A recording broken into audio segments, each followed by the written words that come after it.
I never found the companion that was so companionable as solitude.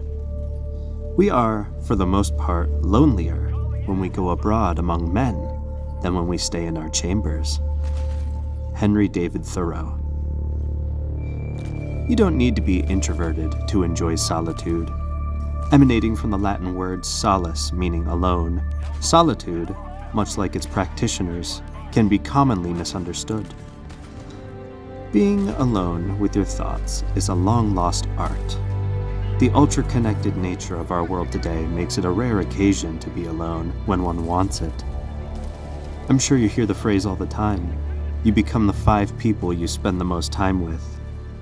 What does that say about those who spend time with no one? Well, it could be argued that the isolated self is the truest self, given zero sway by peers and social norms.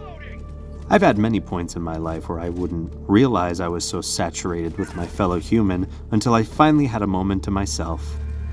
Then the floodgates open. I feel my body relax and return to its natural state. Not trying to look good for anybody, I perform whatever stims and tics I've been holding back for so long. I lean back into what I desire of myself.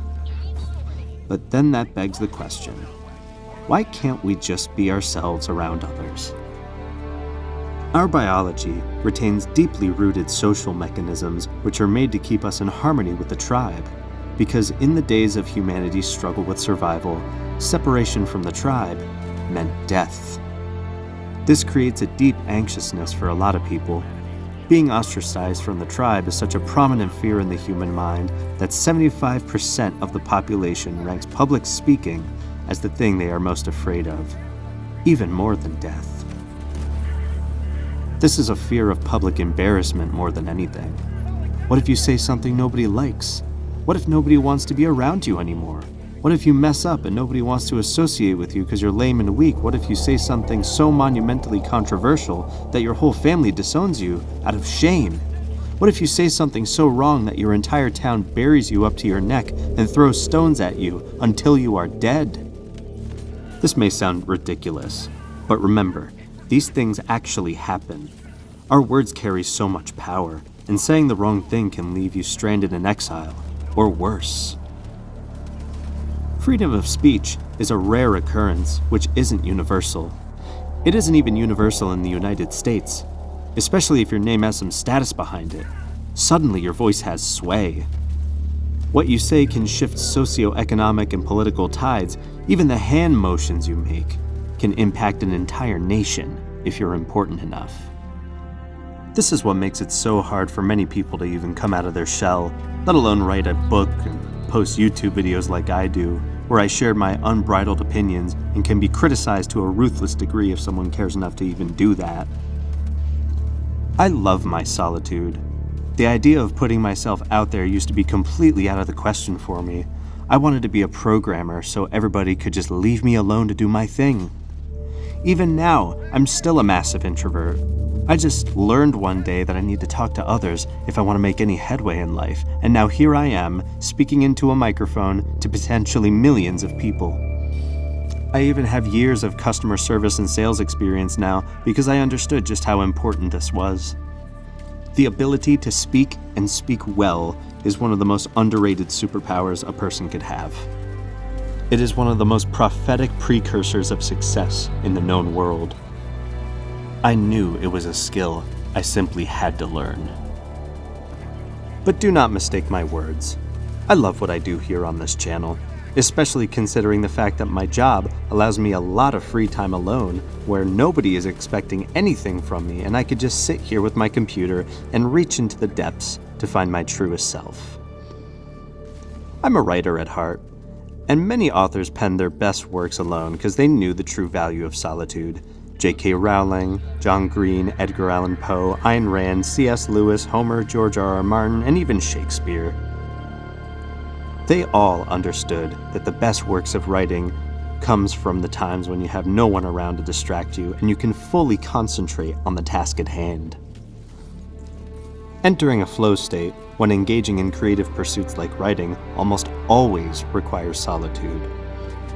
When writing for my book or my YouTube channel, I hesitate to even call this feeling loneliness. It feels lonelier to be around people you're not supposed to be with anyways. It was always a struggle for me. Do I hang out with friends or do I stay in? When I chose to go out with friends, it would be a lonely endeavor, because my mind was somewhere else. Whether it was me just wanting to stay home, cooped up and play my favorite game, or my brain was buzzing with ideas and I was thinking, man, I really wish I was at home by myself right now so I could bring these thoughts to fruition, I almost always regretted my decision to go out. I knew I was made for more than just being where everyone else was and doing what everyone else did. I found empowerment in being by myself. I find that many think there's something wrong with you, or you're depressed when you say you want to be alone. What is there to say to a kid who thinks everyone else is weird? It's rude to see others as mere distractions, but the expectation of politeness goes away when you're by yourself for a long enough time. Sometimes you're caught in a stage of life where you just don't like yourself all that much, so you need to isolate from the crowd so you can reinvent yourself without any distractions. The idea of disappearing for a while, then returning unrecognizable to my friends and family has always intrigued me. I always set quality me time aside for myself, but the transformations were rarely ever significant enough to satisfy me. It's a bizarre experience, looking at yourself and seeing an amalgamation of expectations and learned behaviors from others. It makes you truly wonder if there is a real you. That's why I love writing so much. I know that even when pressured to do other things, I go out of my way for this. I know whatever I write down comes from deep within my soul, and it remains a tool I use to this day to find out more of what my soul is truly made of.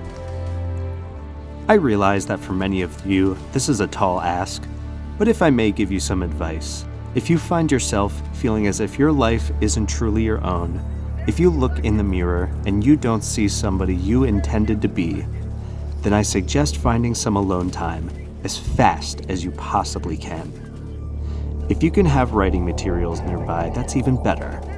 Once you assimilate back into the tribe, you'll need reminders on what you truly think when no one's around. So go do that, and I'll see you in the next one. Bye.